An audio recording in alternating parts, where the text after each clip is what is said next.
In this video, I'm going to show you how to repost posts and reels on Instagram. If you find this useful, please consider subscribing and liking the video. Now, first of all, you need to open Instagram. Then you are going to see this new feature that has been updated on Instagram.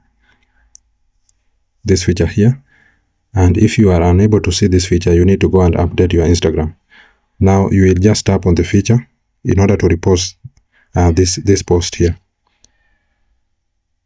Then you can also write the comment for the post. You can tap on add thought. Then you can write something. Then once you've done that, you can just tap on save.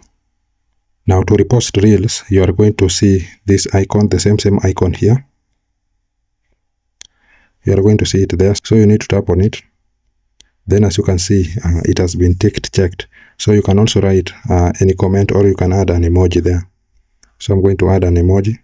Then I'm going to tap on save. Now on your profile, you are going to see this option here. Just tap on it. Then you'll be able to see the post and the reel that you have reposted on Instagram.